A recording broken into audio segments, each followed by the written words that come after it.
Meerut GB block haunted house horror. ये कहानी है इंडिया के सबसे मशहूर भूत बंगलों में से एक, मेरठ जीबी ब्लॉक की।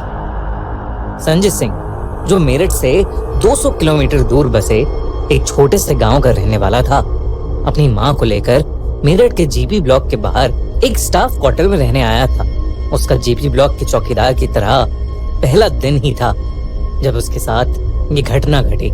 संजय नौकरी मिलने के बाद बहुत खुश था, पर उसे ये नहीं मालूम था कि जिस जगह की वो चौकीदारी करने वाला था वो इंडिया की सबसे भूतिया जगहों में से एक कही जाती है।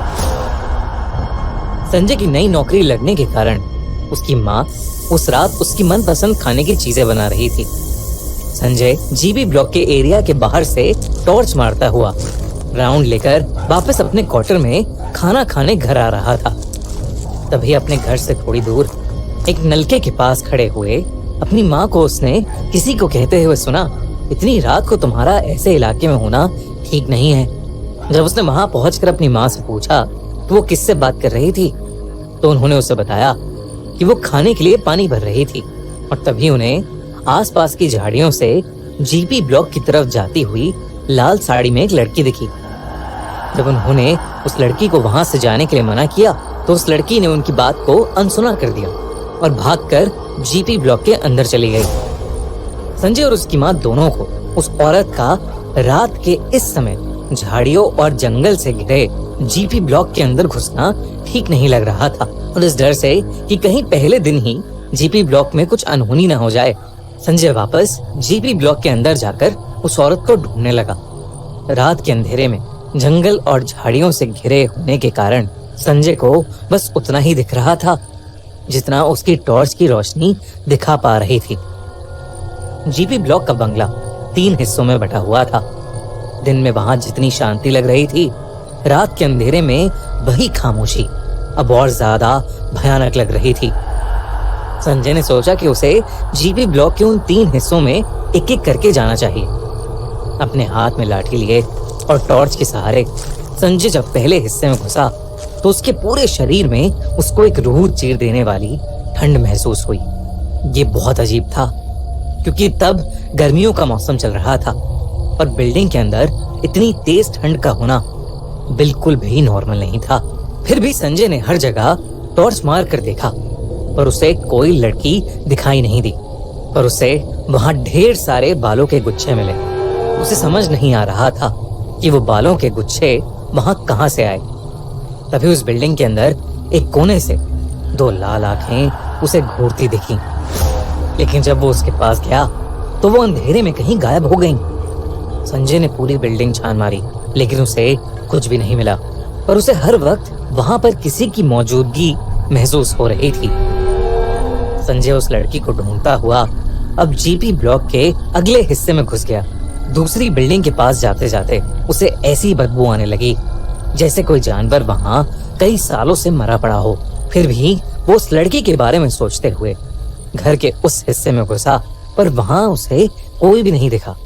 लेकिन जब वो उस घर से बाहर निकलते हुए इधर उधर टॉर्च मारते हुए रास्ता ढूंढ रहा था तो उसे उस हिस्से की टूटी हुई दीवार के छेद से 4 लोग दिखे।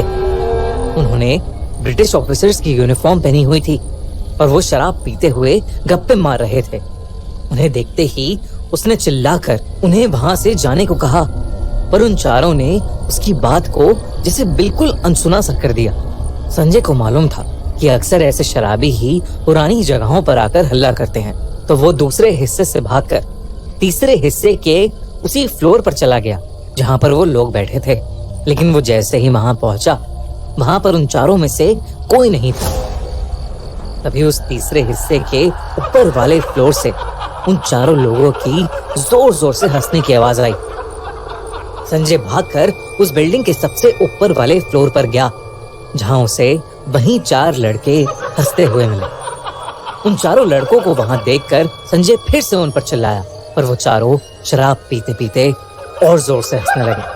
जब संजय के कई बार कहने पर भी वो लोग वहां से नहीं गए तो संजय ने उनमें से एक को अपनी लाठी से मारा, पर वो लाठी उस लड़के के आर पार चली गई। वो चारों लड़के संजय की तरफ मुड़े और संजय ने देखा कि उन चारों के चेहरे बुरी तरह से गले हुए हैं और उन चारों की आंखें थी ही नहीं। घबराया हुआ संजय वहां से भागा और वो लड़के बहुत ही डरावने तरीके से हंसने लगे। संजय वहां से भागता हुआ दूसरी तरफ से निकला जब उसने जीपी ब्लॉक के पहले हिस्से के पास से एक लड़की को छत के ऊपर चढ़ते हुए देखा, जो वहां रुककर अपने बालों को कंघी करने लगी और संजय को बहुत ही भयानक तरीके से देखने लगी। उसकी आंखों में वही लाल चमक थी जो कुछ समय पहले संजय ने अंधेरे में देखी थी।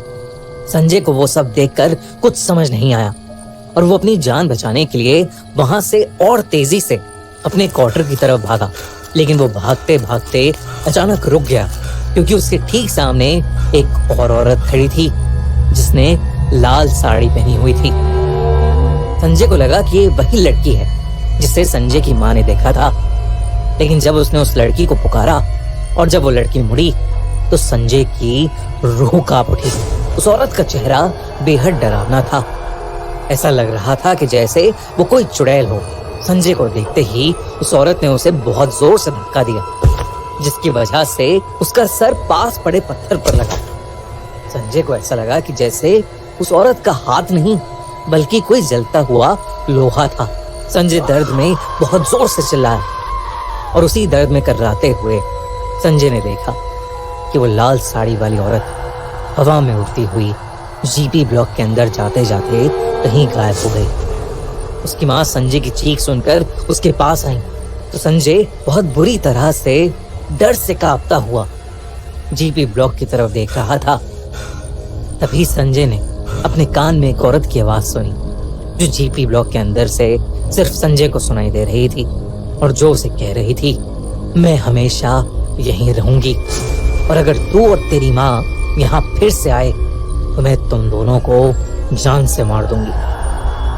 संजय की माँ भी घबराई हुई उसे स्टाफ क्वार्टर के अंदर ले गई। तब उसकी माँ ने देखा कि संजय की छाती पर किसी इंसान के हाथ के निशान थे। उस दिन के बाद संजय ने वो नौकरी हमेशा के लिए छोड़ दी। बाद में उसे पता चला कि जीबी ब्लॉक में पहले ब्रिटिश आर्मी की बिल्डिंग्स थीं और वहां पर अक्सर लोगों के साथ ऐसी ही चीजें हुई हैं। कई लोगों को वहां ब्रिटिश आर्मी के टाइम के ऑफिसर्स दिखे हैं और कई लोगों को वो लाल साड़ी वाली औरत। संजय समझ गया था कि उस दिन वो मेरठ के भूत बंगले से बाल बाल बचा। मेरठ जीपी ब्लॉक के बारे में कई अफवाहें, कई लोग उसे इंडिया का सबसे हॉन्टेड भूत बंगला कहते हैं तो कई कहते हैं कि ये सब एक झूठ है। हमें कमेंट्स में जरूर बताइए।